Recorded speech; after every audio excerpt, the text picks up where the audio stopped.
we've made it through another week. Hallelujah. So welcome to Friday, May the 1st and Auxiliary Connection. And we're going to get started. Thank you for joining us this morning. We're very glad to have you with us. We are our normal housekeeping tips of chat in your comments.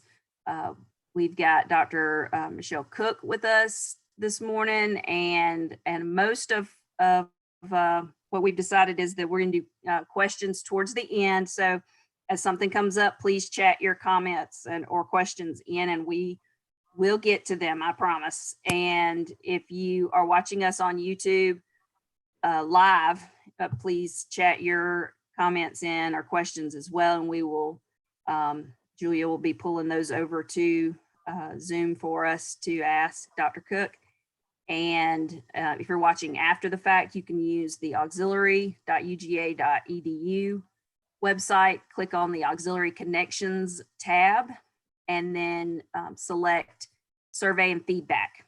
And that will allow you to ask your question there. You can ask it anonymously. You can provide your name. It's totally up to you. So with no further ado, I'll turn it over to Randolph to introduce Dr. Cook. Good morning, Auxiliary family. Great to have you all in. I see the chat, the room is getting full, and then YouTube is getting full as well. We're excited for Friday, but we're even particularly excited for a presentation on diversity and inclusion. That word has come up on several of the sessions this week. Yesterday, we had this beautiful opportunity to see some things that we wouldn't have seen in the 2 o'clock session led by Ryan. Really excited. It really shows us the diversity that we have here in Auxiliary. And so I am elated to introduce to you Dr. Michelle Cook. She's Vice Provost for Diversity and Strategic University Initiatives out of the Provost office. I've had the pleasure of working for Dr. Cook many years, and I will tell you a secret. If there is a top 10 people that you have to get to know, that you must know at the University of Georgia, Dr. Cook is number 1 on that list. So please feel free to reach out to her after the presentation if you have any questions or comments. Dr. Cook, welcome to the Auxiliary family. And I'm going to turn it over to you. Good morning, Auxiliary UGA. To my colleagues, thank you so much for having me. I'm going to begin to share my screen and get started on the presentation. I want to begin by thanking you for this opportunity. To be perfectly candid with you, I have been at the University of Georgia, it'll be 22 years in July. And in my capacities at the University of Georgia, I've had several different roles. But throughout, one of the threads that kind of holds that experience together, that makes me reflect back on all 22 years as being very positive, are a lot of the work that you all have done and the colleagues that I have in auxiliary services. You all are just the backbone of the institution in terms of the day-to-day operations of making the University of Georgia truly an enjoyable and just exciting place to work, to study, and to live. So first, I just want to say thank you. Thank you for everything that you all do, because without you, we would not be the University of Georgia, and definitely would not be such a fantastic place to work. So I was asked to talk about diversity and inclusion. Well, I guess because that's in my title, and that's what I do. And that's actually what I have a lot of excitement about, diversity and inclusion, inclusive excellence at the University of Georgia. I feel that we do a lot of things well at Georgia. And one of those is what we do around recognizing our diversity. So when I think about goals for what I want to accomplish with you today, one is build awareness.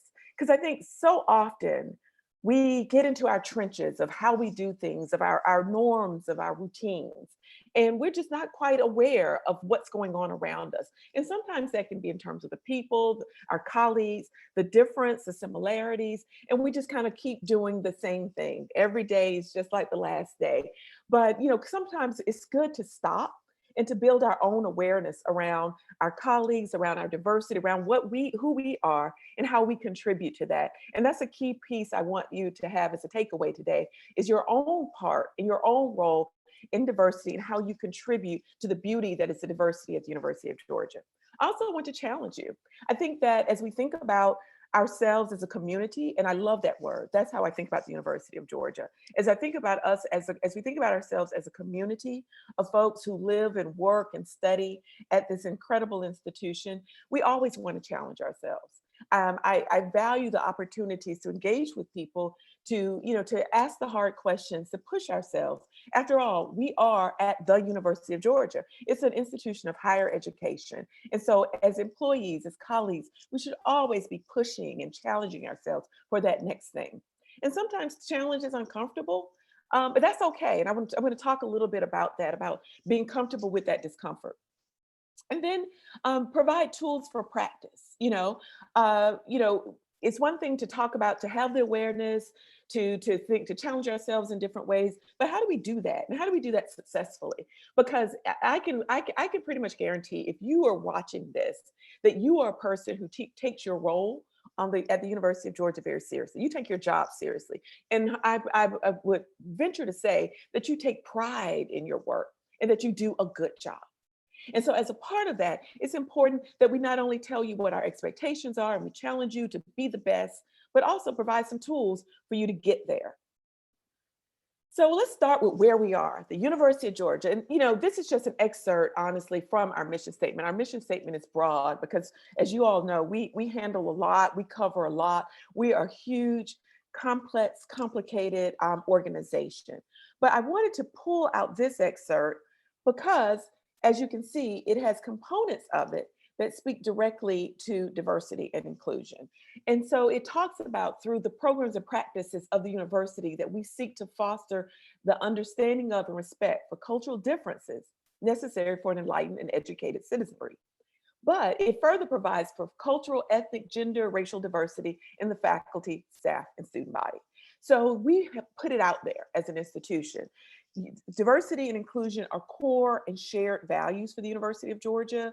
I enjoy my work because that is a message that we get at every level, from our president, our provost, to the vice presidents, and then down through management teams, all the way to every student and staff and faculty member on our campuses.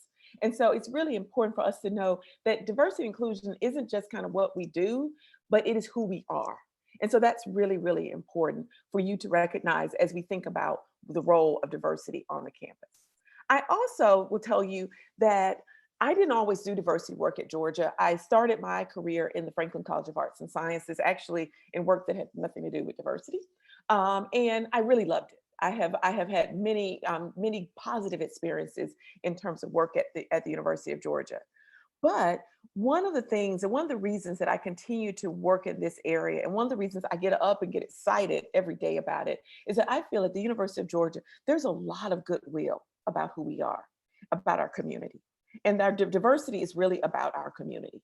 So it's not one of those things where I have to convince folks at the upper levels or in my colleagues and peers, the diversity and that who we are in our community is important. I think that once you work at the University of Georgia, or you're a student at the University of Georgia, you study at the University of Georgia, and I would dare say when you even visit or do business with the University of Georgia, you begin to recognize pretty early on that there's something different about our community.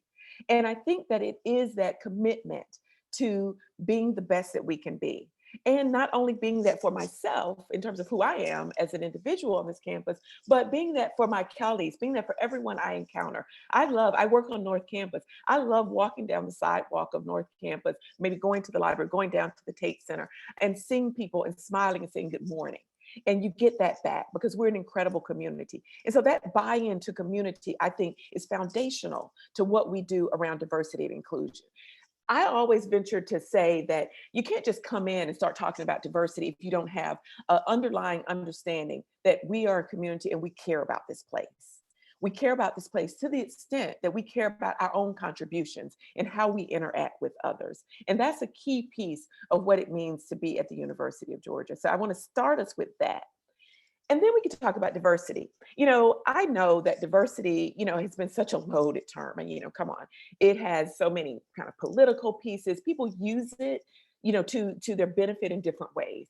And so around that, there's been a lot of myths that have come up. One, that diversity is a problem, that is something like, oh gosh, we're having diversity, we have a more diverse population or the more diversity on our team, and it's a problem to be solved. It's not a problem, it's who we are. It's the difference of who we are as individuals. Another myth is that, okay, well, whew, that's for HR to figure out, that's from admissions, that's in their bailiwick, that's not about me. But the reality is that the diversity and inclusion is about all of us, because it isn't about a specific person or specific group. And that's myth 3. The diversity is about race and gender. Like, oh, kind of eye roll. We're going to talk about diversity. I guess we're going to talk about race, ethnicity, gender, maybe some sexual orientation. And people kind of assume that they know what we're talking about. The reality is that diversity is way more than that. And I think that's a positive thing, because the reality is diversity is really difference, and we're all different. So at the University of Georgia, we take it that diversity is not just about race and gender, or not just about a certain group of people who speak a certain language or eat a certain food or from a certain place, but it's all of us. Because at the core, we know that we're all different, no matter what we look like, no matter where we're from, no matter what function we serve or what role we play at the University of Georgia, we're all very different. Another myth is that diversity is about special treatment. That, okay, there's a diversity, so they're going to get. No, it's not about special treatment. It's about making sure, and we'll talk about that equity piece, about making sure that everyone has what they need in order to be successful. Another myth is diversity is just another politically correct fad, kind of like, it's going to go away. Everyone's talking about it right now. But I think that comes from not a full understanding of what diversity is. If diversity is the composition of who we are and our differences, that's not going to change. That's not going to go away. It always has been here. But now we have a way, a terminology for talking about it, and a kind of way of thinking about what it really means, and a way of kind of integrating it into the work that we do. The final myth is diversity is another version of affirmative action. And that in itself is also very much not true, that diversity is way more than that. And I think that one of the issues around these diversity myths is that they allow us to kind of put some distance between us and diversity and inclusion, to kind of be like, well, that's for some other folks with another, higher than my pay grade to kind of figure out. But the reality is it's not. And that if we, getting back to that point of community and what makes you excited and proud to say that I work at UGA, to, if you don your t-shirts, I have t-shirts and hats and sweatshirts. If you go to the football games, 6 times in the fall and cheer on the Bulldogs between the hedges, whatever that aspect of community that makes you proud to be at UGA, diversity, I would say, is core to that. It's a central tenet to that and to who we are as an institution. So let's kind of get some common terminology. Diversity. So if I've told you what it isn't. So, so what is it? Some people say, okay, Michelle, so what is diversity? At its base, it's the difference. It is who we are. The diversity of thought, the diversity of background, the diversity of experience, the diversity of, of race, of gender, of socioeconomic status, of family structure, of veteran status, of political affiliation. I think, one of the things that makes me, I really love working in higher ed. And one of the things that is really exciting about it to me is the different people that I meet. I love engaging with people across the institution, whether I'm in the food services, if I'm in a dining hall, if I'm riding the bus, if I'm engaging with faculty, if I'm talking to students, that people are just so different. And, some of them I kind of connect and say, hey, you're more like me than some other folks. But I always feel like when I walk away from a conversation with someone, if they're different, if they're the same, if they're part of our community, I learned something. So diversity is not that politically laden term that we allow it to be. It really is who we are. That we're a diverse community, and it's everyone. And the beauty about diversity, I think, often is that when we talk about within our communities, if it's in your family, if it's, in your church or in your place of worship or your community, or clubs or organizations, or, that you're a part of, sometimes we talk about diversity very positively. I know often in terms of our interpersonal relationships, we say, my best friend, she is so different from me. She may be more outgoing where I'm more introverted. She may be, she's more of a person who kind of speaks up and I'm less like that. Maybe she's more into a certain area of music and I'm just totally different. But we talk about it very positively. Like we smile when we talk about that difference. Like, but it just works. I get excited about her difference. Her difference adds something to me and to my experience, and it makes our friendship whole. We complement each other. Complement with an E. So we often talk about that. We talk about interpersonal relationships, maybe our spouse, our significant other. We may talk about our children and we say, my kids are so different from me. They do this and they have these skills and these abilities and these interests. And, my husband or their dad and I are just so different than that. And we talk about it with a smile because it's who we are. And we can recognize that value and that ability and that the value added from that diversity. So that's really what diversity is. And when we think about it like that, no matter who you are, what your background is, what you look like, you recognize, yeah, I'm pretty diverse. I'm different in some critical ways from people around me. And I think that I add to that. And I get a lot of value out of the diversity around me. So then inclusion. So people say, okay, so that's diversity. Diversity is who we are. It's it's our population. It's our differences. It's what makes us us. But what's inclusion? Inclusion is being included. Okay, I'm not going to just make it that simple, but really inclusion is, some people have used the phrase diversity is being invited to the dance or to the party. Inclusion is being asked to dance. And as we all know, there's a big difference in being invited to the party and then being asked to participate and being asked to engage and to engage with others. There's a huge difference there. And so I think that it's important for us to realize that diversity is the composition of who we are and our differences and what makes us us. Inclusion is pulling all that together and bringing people in and saying, regardless of the difference, regardless of who you are, hey, I want to hear from you. I want you to participate. I want you to be on this committee. I want you to be on my team, and making sure that everyone feels that they are a part. And that really is the underlying goal in terms of a larger dynamic of what we do in diversity for the University of Georgia. I love our definition of Georgia in terms of definitions of diversity because it's broad. It's basically the diversity and inclusion of creating a community, the University of Georgia, that is welcoming and engaging for all people. It's really that simple. We want to create community, a space, a place, an institution, organization where all people, regardless of who you are, that's the diversity, all people, can feel welcome and included and be successful.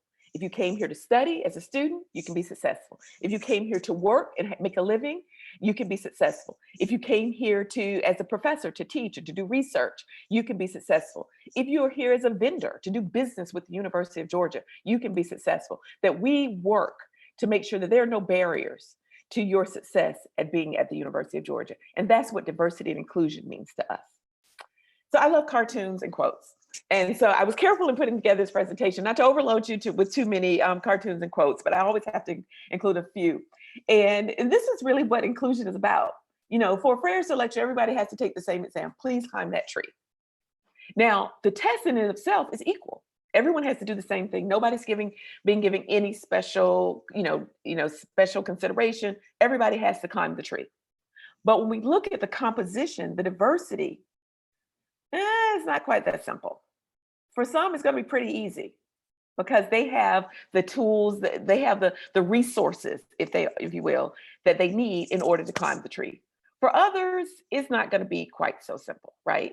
So this is where our diversity and inclusion, where we kind of, we are diverse, but in order to have that inclusion, there's another component that we need to have, and that's equity. So that's another piece that we work at the University of Georgia. And that's one of the things that I really get excited about and why I like to be out on campus and I like to have engagements like this with you all. And I like to meet people because if I'm going to be the person responsible, kind of directing the institution around diversity, inclusion, and equity, I know my experience, I know the experiences of the people around me, but if we're going to be successful, I've got to know what resources you need. So I need to get out there. I need to engage with the community in this format and others, to talk to people and to hear from people, because equity is the resources as needed.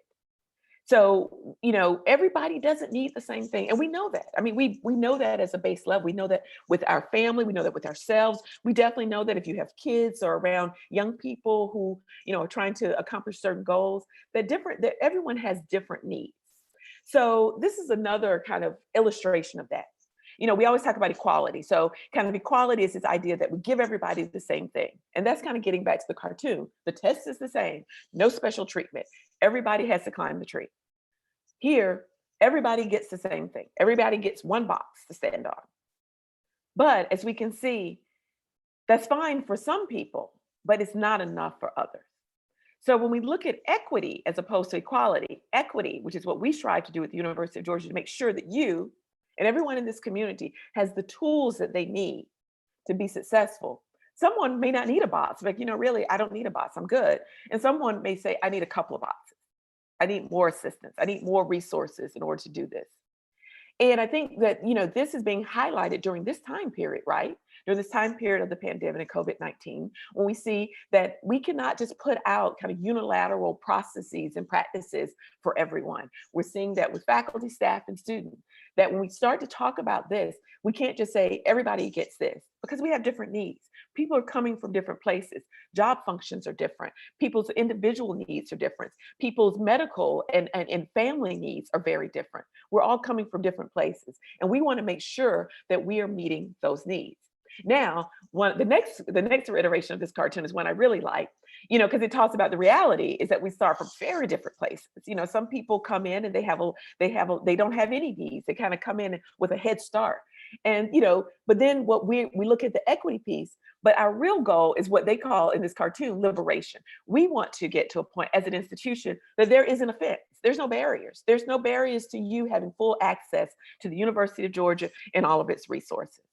And so what we are constantly doing is trying to identify, what boxes we need to provide equity, but also what are the components of this fence, of this barrier that are there as an institution that we can begin to dismantle to make sure that we all have full access and that everyone, again, can be successful at this great institution. So this is something that really gets me excited. So as we think about this, though, we think about a term called inclusive excellence. And, as terms go, there's some really complicated, complex academic definitions. But when we talk about diversity, I will warn you, I like to keep it simple because I really think it is about people. And when I talk to people and meet people, some who are very different from me, some who may disagree vehemently with things that I hold very dear. But I like to hear that. I like to listen because I think that in order to truly be a great institution, we've got to be inclusive. And we've got to keep it simple so that we can all understand and we can all kind of catch up in terms of in that image of kind of breaking down those barriers, because sometimes language can be a barrier. But inclusive excellence is really the idea that our success depends on how well we as an institution value, engage, and include you.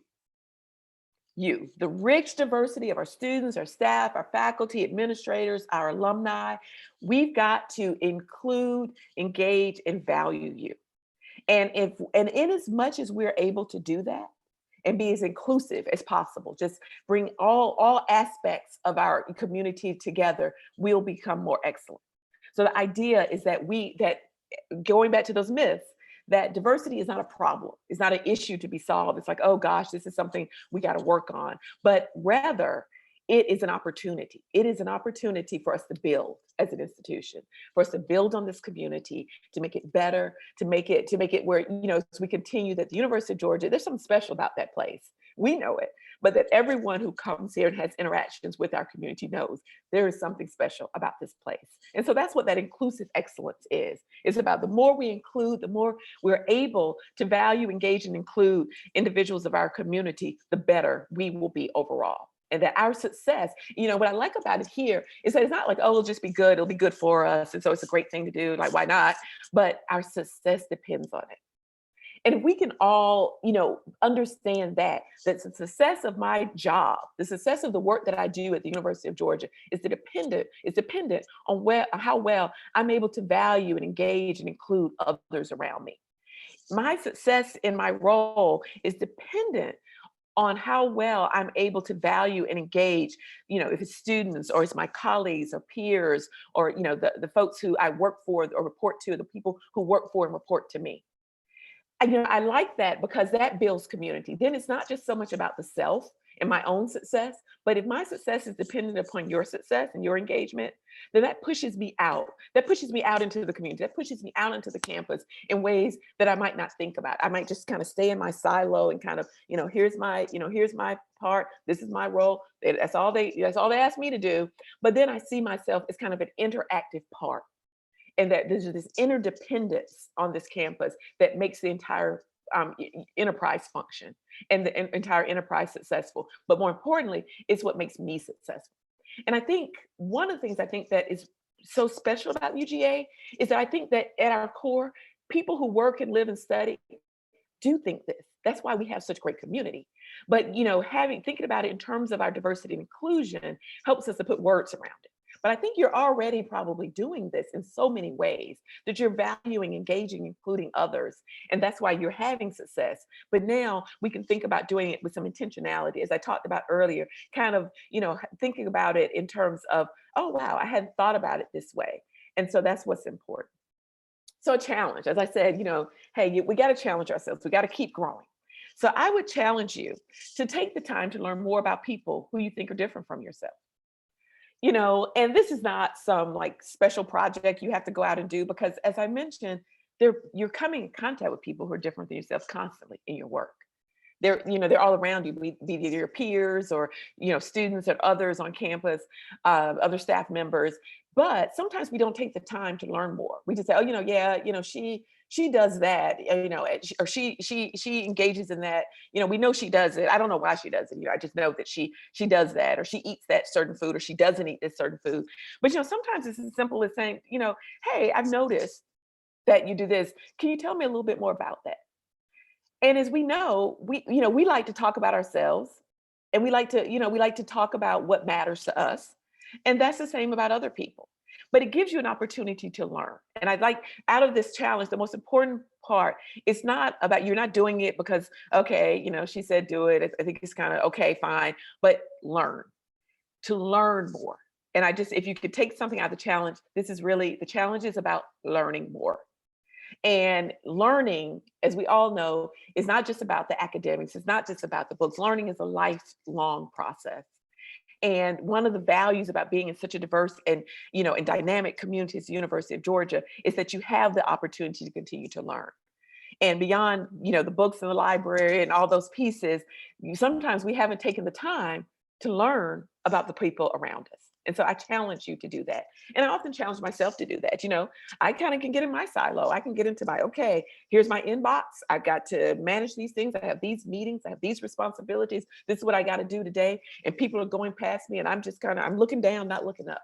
But then when I remind myself okay, Michelle, I'm in the break room and I see somebody and I ask them about their weekend and they tell me about something they did over the weekend that I have never heard of.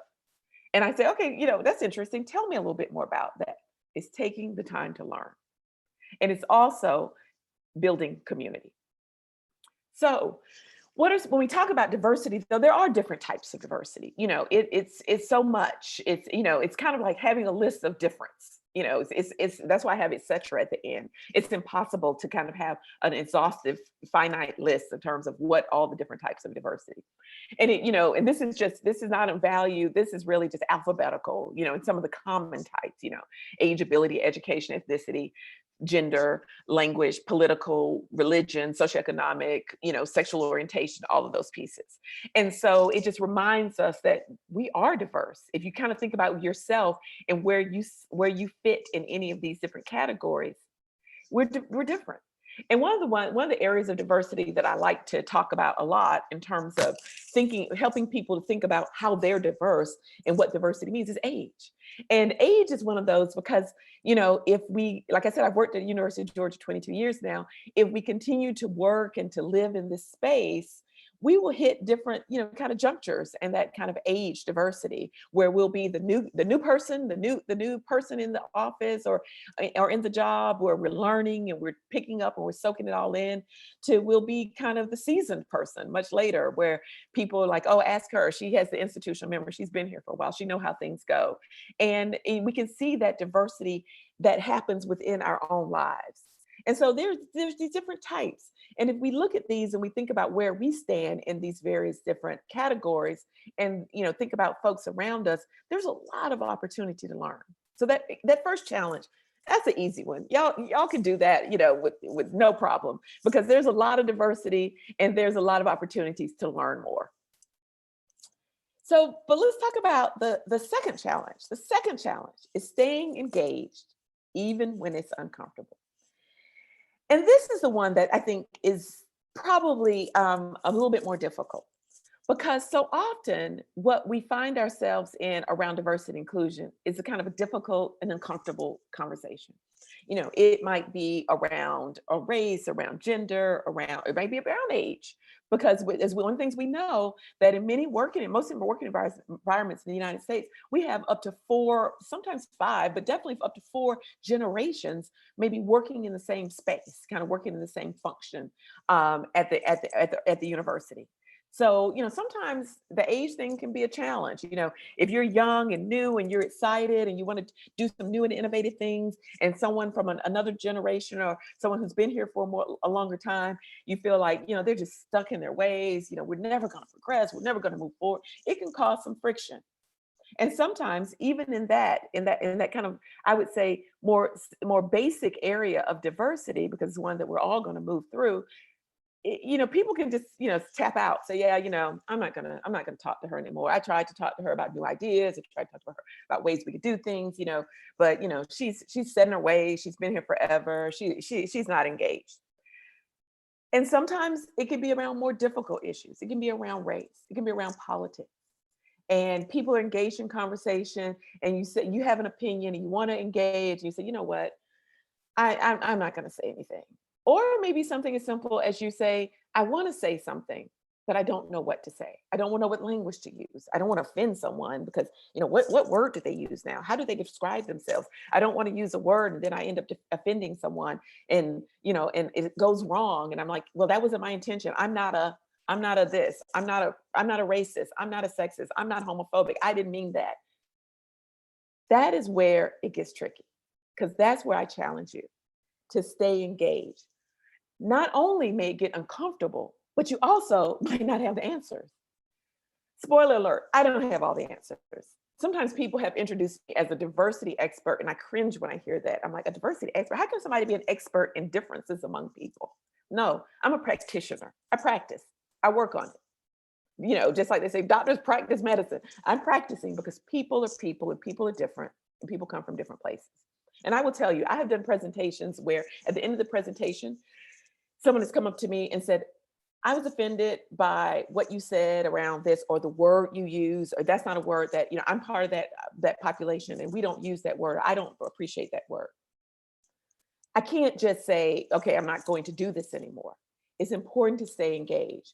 And this is where kind of the second part of this challenge is staying engaged sometimes is about having the tools to know how to stay engaged. Let's say you engage and someone says, well, I'm offended by what you just said.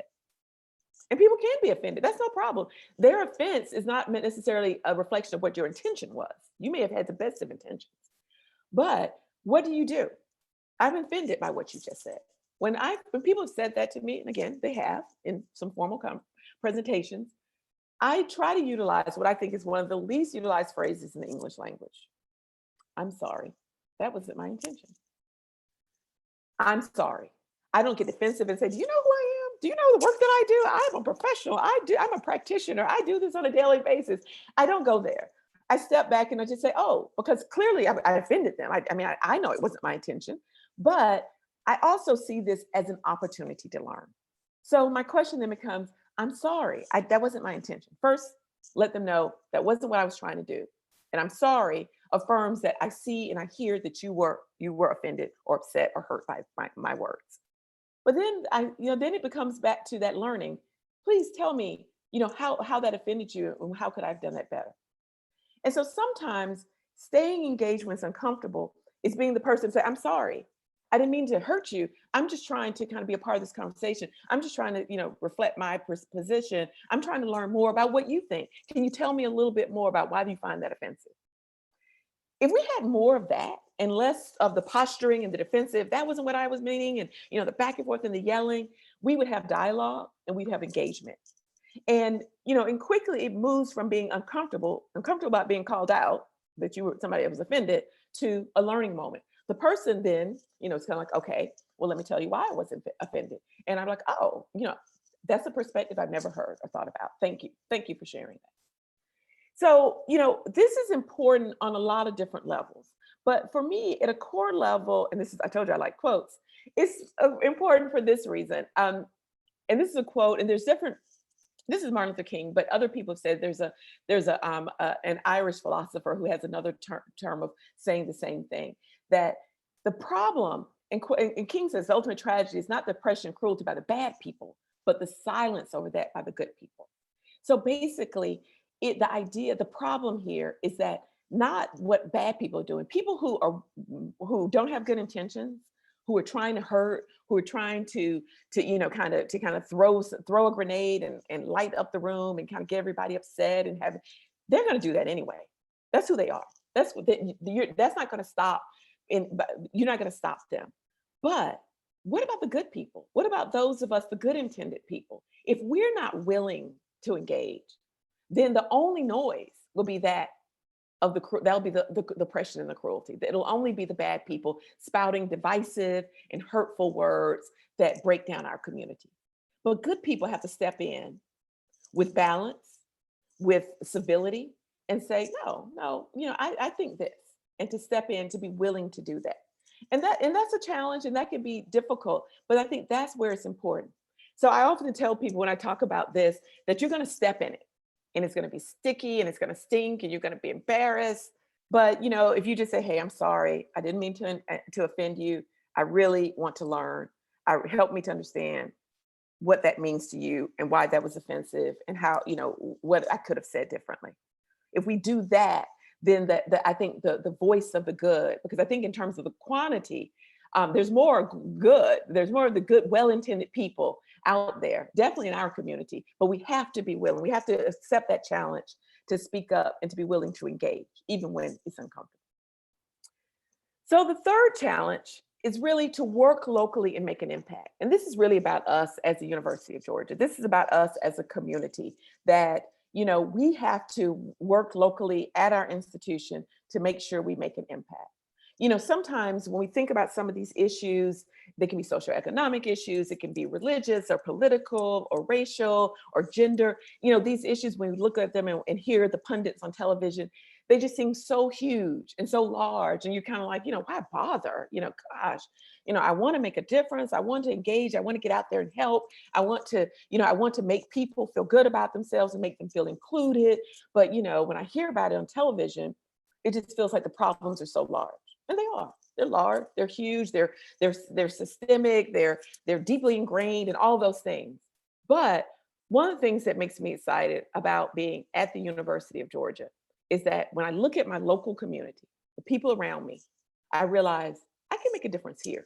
I may not be able to make the difference on the national landscape or the international landscape around diversity and inclusion, but I can listen, in terms of my role as the Vice Provost, I can listen to someone, get their perspective, and as we think about that cartoon, begin to make sure that we have equity and that we break down barriers. Someone can tell me of their story about, an experience on the campus, or how they had a difficulty, logging into a system, or how a particular policy just wasn't working for them. And I can look into that and begin to make a difference locally. Will it ever change the talking heads on national television or the pundits on some of these issues? Probably not. But I can work locally and make an impact. And if I and my colleagues and you and others around us take that perspective, then I have a sense that there can be an exponential kind of impact that rolls out. but we can definitely ensure that our community, the place where we work and serve every day, the place that we come into with excitement, the colleagues that we work with, them, their families, their goals, us, our families, our goals, what we want to accomplish, we can ensure that those things are met. So I would encourage you in this challenge to work locally, not to be overwhelmed by what you see in terms of national or even across the regional or statewide, but to look at like, okay, that's great, that's fine, that they're framing a problem, but what I'm going to do is work locally on a solution. And I'm going to look at what I can do in terms of my role. And one of the reasons I'm particularly excited to talk to you all as auxiliary services is that I truly feel that because of the level of daily engagement that you have on our campus, that you have the ability, the capacity to truly make an impact. I know you've made an incredible impact in terms of how I perceive community here at the University of Georgia. So, as I wrap up, I just want to, so how do you do that? And some of it's really simple. I talked at the beginning about building awareness, and I think awareness, just kind of being aware of difference and the difference around you. Even I would say the difference within and people that you think are like yourself. You may say, oh, so-and-so, yeah, we're from the same community. We're both from Watsonville. We went to high school together. I know her husband. She knows my kids. But there's still some difference there. And that you may not be aware of it because you just looked at this individual as a mirror of yourself. But having awareness, like, oh, wow, I didn't realize that she was a caretaker for aging parents. And that's the space that she's in right now that's taking up a lot of her energy. So, being aware is a critical piece. Having respect for people. And, I'm not saying in none of these boxes do I say agree. We don't all agree. And, honestly, if we all agree, to be a little dull. So I'm not looking for agreement. I'm not looking to just surround myself with people who will nod when I speak. That's cool at first, but it gets old. But respect, but then kind of hearing, respecting someone say, wow, I totally agree with everything you just said, but I see that you truly feel that, and it comes from a core place for you, and that's a value of you, and I respect that. I respect your opinion, even though I disagree with it. And the part of being able to have that conversation requires civility. We've got to be, and part of being engaged, we've got to be civil with one another. We've got to be willing to hear and to listen and to talk in ways where we are not yelling and disagreeing. But if we operate with the respect, I think that the civility will follow. And then, the value for yourself beyond building community and being part of such an amazing community is learning. You'll walk away and you say, I had a conversation with somebody today. I disagree with everything she said. But, I think I learned. I understand why people feel that way. I don't, but I understand it a little bit. I've learned something. And I think if we can go to, awareness, respect, civility to learning, and again, it's a cycle, right? It doesn't end. You're not going to get to a point where I've learned it all, I'm done. You're going to continue because you're going to meet somebody else, and they're going to have something that you're going to be, well, I never heard about that. What is that? What's that? That's a thing? Tell me more about that. And you're going to go, okay, I respect that. Okay, let's have a civil conversation. I've learned something here. And I just want to end with, I think it's really important, don't underestimate your own influence nor your ability to make a difference. I think so often, again, we think, oh, that's not my job. There are people, with, at a different level thinking about these things. Nope. One of my titles is Chief Diversity Officer for the University of Georgia. I like that title. But one of the things I know is that for so many people that you see on a daily basis, people you work with, people you serve, our students, our visitors, parents, alumni, prospective students, you're the Chief Diversity Officer. They'll never meet me. They'll never meet me. They'll never even know my name. But what you do, how you treat them, how you engage, your smile, your good morning, your good afternoon, all of those components, that's going to be their takeaway for the University of Georgia. Whether the University of Georgia is a difficult place where, gosh, I just was glad to get off the campus, or whether it's a place where, from the moment I stepped on that campus, from the first person I saw, from getting on the bus, from riding around, from walking through the buildings, I felt like, I felt home. I felt welcome. I felt a part. I felt community. And that is what you can do. And that's the contribution that you can make. So don't ever underestimate the influence, the impact, and your ability to make a difference. Thank you so much. I truly appreciate this opportunity to engage with you. Thank you so much, Dr. Cook. That was something I know I personally needed to hear. So, Okay. even if nobody else got anything out of it, so I thank you from the bottom of my heart. Well, thank you. Let me go. We had definitely had some chat comments going on. So, let me scroll back up to the top because we got way down there. I hear it's an interactive group. I hear it's an interactive group. It is. They get a little feisty sometimes, and that's I'm the ringleader of feisty, so Oh, that's good. okay. John said, "Thank you for debunking some of the myths concerning diversity that helped him give a fuller understanding of what diversity really is." Shaterika says, "We all help each other in different ways," and the Morgan said, "Thanks for the great analogy with the dance." I'm a visual person myself, so that when you said that, I was like yep, there you go. Let's see. So we had one comment that said, being PC, politically correct, is very hard because it is changing depending on who you are around and how you know them. What are your thoughts about that? And I think that at the core, it gets back to that piece of respect that, some of it, and this is not something that's unique to any group, believe me, any population. I think within any group, within any community, there's some challenges around how we talk about difference and how we talk about people. From my own upbringing and my own grandparents and so forth, there was some language that when I go back and reflect, I'm like, the way they reference some people, I'm like, oh gosh, I wouldn't want to use those words. I would never use those words now. So I think that it's not necessarily about being politically correct. It's about using respectful language.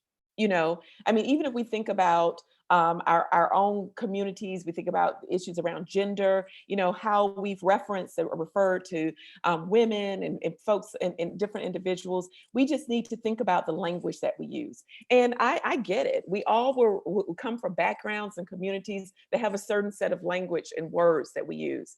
And you realize like, wow, when I'm talking to my brother about something, I probably wouldn't use these words if I was in a different context. But then I kind of challenge you, think about should you be using those words even with your brother? So I try, and this is my challenge for myself in my own communities with folks, with older folks in my family, with people in my church and elsewhere, to be consistent. To use this for me, I'm not going to police everybody else's words, but to make sure that the words that I use and the way that I engage with people is consistent. That if it's not something I want to say in front of you, if it's not a word I would use in front of a person, it's not a word that I'm going to use when they're not there. And that's a learning process. And it's not necessarily politically correct. It's just about using respectful language. And the goal would be honest interaction. Yes, exactly. Mm-hmm. Okay. So that you're coming from an honest place. Mm-hmm. Carolyn said lemons into lemonade.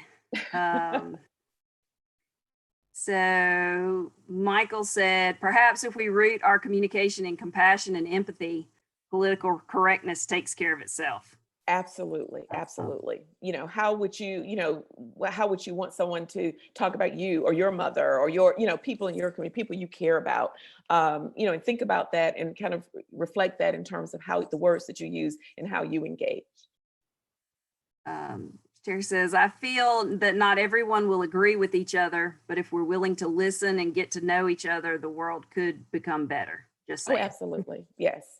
And again, I don't want to live in a place where we all agree. It's kind of dull, it's kind of, it's that disagreement, that kind of, that healthy interaction that we're different and kind of getting to know people based on that. It makes things really interesting and pushes us to learn. And also, honestly, pushes us to better understand our positions. When I have to engage with you in civil conversation, and we disagree, I have to have a better understanding of where I'm coming from too. Okay. Be the change you want to see, and want to see inclusive change. Yes. Tasha threw that out there. John says, I find diversity to be important, but something lies on my mind concerning it. How do you bring in a diverse group of people, promote, mentor, and help grow those who have been neglected, but at the same time, not neglecting those in the future that do not fall into that category that is called, quote, diverse? Mhm. And I think, for me, that gets back, and that's a critical piece, right? So we have underrepresented groups, and, we think about that in terms of our students that we need to bring in, and they may need specific resources and support. But then what about our other students, our majority students who don't necessarily need those supports, but they want to be successful too. So it becomes, how do we make sure that we are meeting the needs of both? And that's why I think that equity piece is, and kind of getting to know, particularly if folks work for you, what their needs, having basically a bottom line of is having a conversation with folks. What are your goals here? What do you want to accomplish here? How do you want to grow? And you'll have, you have 10 people working for you, you're gonna have 10 different answers because people are coming from different places and people have different goals. But then you began to work. Somebody might need a little bit more support. They might need some catching up because they haven't worked in this area before. This is new to them. They're learning. And someone else may say, well, I have some experience here, but I want to get to that next level. And you can help move everybody forward and kind of make that. And one of the pieces I think about leadership, if there's people who are working for you, is make that known that that's what you're going to do. I'm going to talk to everyone.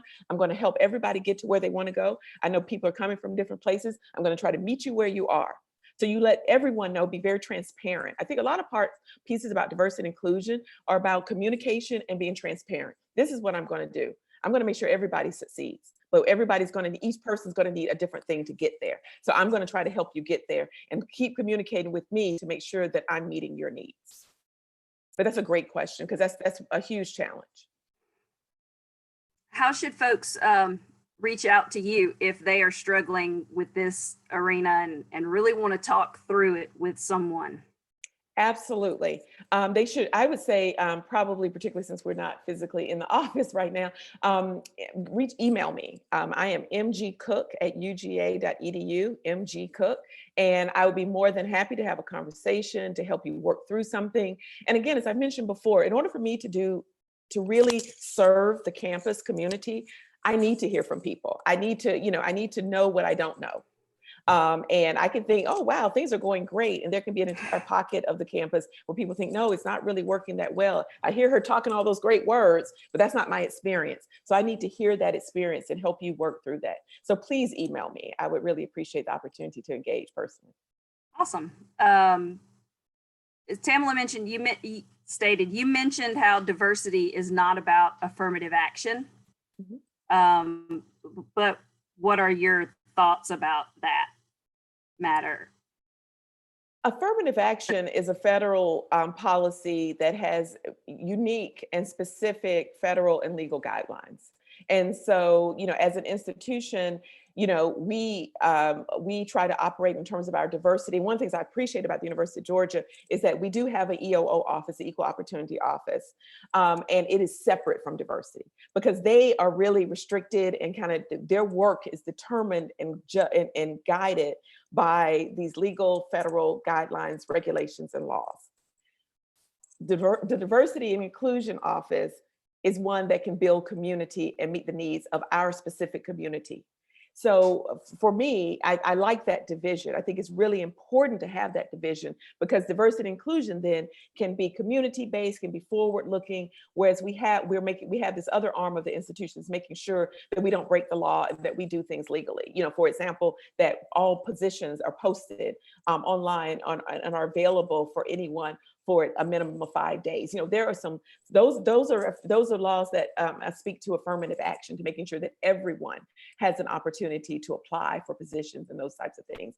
But diversity inclusion allows us to speak more specifically to the community. Sarah posed an interesting comment and question. She says, lack of public transportation outside of campus might prevent diversity. How can we reach communities that can't afford an extra vehicle, or how do we think bigger in that area? And where would we begin to submit ideas about that? So in terms of, I mean, I'm always open to receiving those types of ideas because, you know, I talked today very specifically about the University of Georgia and our campus community and our community where we choose to work and live and study. But the reality is we are positioned and posited within a larger community, which is Athens, Clarke County. And as we all know that there are some challenges in our community, in our larger community, just like there are in communities all across the country. And so, yes, so the university as a land grant institution and as an institution that has a very strong community engagement, we actually have an Office of Government Relations that has a specific person who works with community engagement to address some of those types of issues. But what we find is that, yes, bring those ideas because we do recognize that there are some barriers to engagement and to inclusion with the larger community. We're constantly working on those. We have some amazing partnerships at the institution.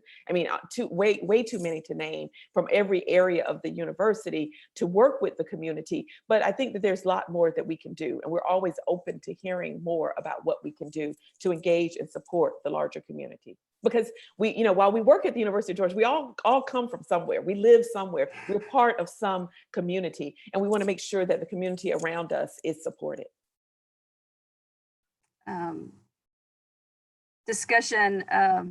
Discussions over a difference of opinions can be some of the best conversations you can have.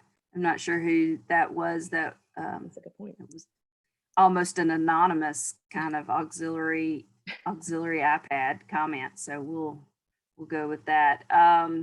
Diversity is the key for growth.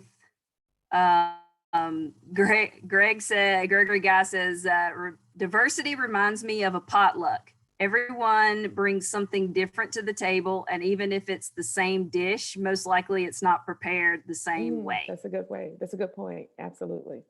And you might not agree with every dish that might not be able to eat every dish that's brought, but they all have value. Yeah. Being open is undoubtedly half of the challenge. Mm-hmm. So you're getting much love from the chat for sure. Everybody is greatly appreciative of the presentation. We're all learning a lot. Yeah. John says, I agree that diversity is important for any organization to thrive. He's seen videos on LinkedIn Learning where they mentioned using metrics to tell the story of why diversity, inclusion, and belonging are pivotal goals to attain. If organizations take this way and have figures that show they are more diverse and inclusive, when do the numbers showing proof of diversity achievement actually cause us to give a blind eye to genuine diversity, inclusion, and belonging dynamics?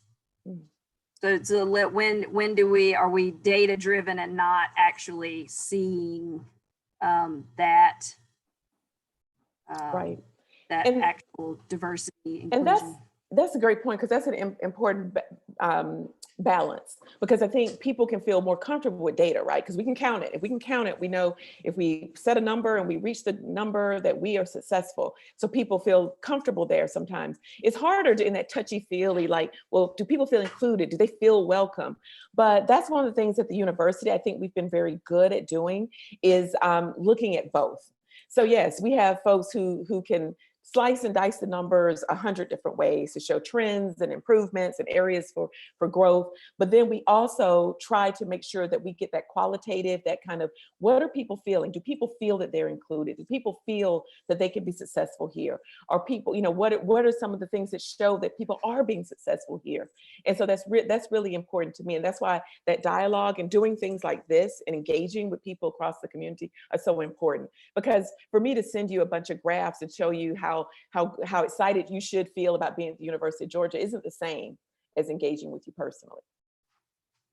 So as you engaged in the auxiliary services equivalent during your undergraduate and graduate studies, what can you take from that experience that can make us better for our students at UGA as auxiliary services?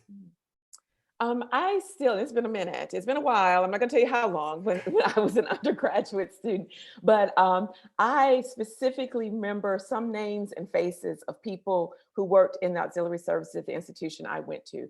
And what I remember is them speaking to me, them looking me in the face and saying, "Hey, how are you doing?" You know, if I kind of gave a, "Oh, okay, I'm fine." They said, "No, really, you okay?" That kind of like, whoa, being seen. Sometimes so often, not just to our students, but to many of us, you know, we're used to going through the day and doing the niceties. "Hey, how you doing?" "I'm fine. How are you?" You know, it kind of like comes out before we think about it. But sometimes when people look you in the face and say, "How are you?" and you lock that second of locking eyes, right? You're like, whoa, they see me.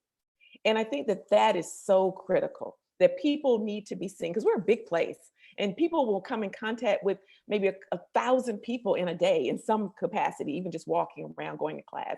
But when someone looks you in the face and really says that, it kind of makes you stop and think.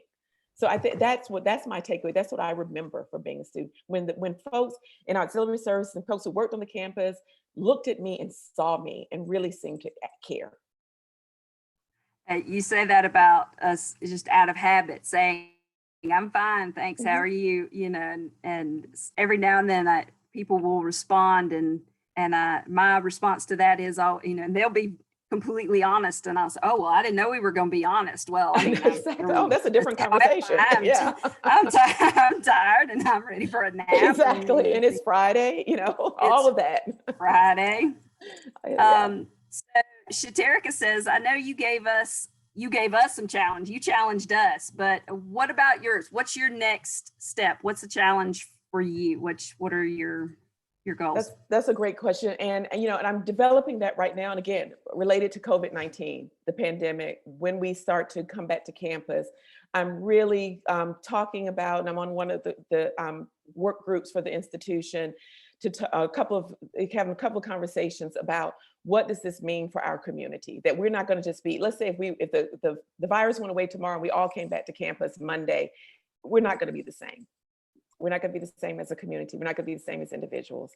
And what do we need to do to make sure that we learn from this? And how can we be a better institution because of what we've all gone through? So that's my challenge. Kind of, it's really, you know, kind of ambiguous, but kind of figuring that out. And you know, and trying to determine what are the tools and resources we need to support the entire community, not just the students. They definitely need a lot of support, but the entire community, because we all have been affected by this. All right. Well, again, I just want to thank you so much for joining us today. This has been a perfect end to the week. It's what we needed, and thank you so much. We are at our time limit now, and so we don't want to. Got to be that person that says, "Okay, it's time to go." So I do apologize for that, but we thank you so much, truly, for being here with us this morning, and look forward to having you back again. You've opened the door now, so you're going to be a regular feature as far as we're going. Absolutely. We'll be seeing your face around a lot more. So welcome to the family. and so everybody, I hope you have a great rest of your Friday. This afternoon, oh, don't tell me, I forgot there was going to be a pop quiz, and I was going to have to tell you what this afternoon's the name of the session. Being Positive at Work is the name of this afternoon's 2:00 session. So please do join us for that, and we look forward to seeing everybody then. Thanks, everybody. Have a great afternoon. Thank you. Bye.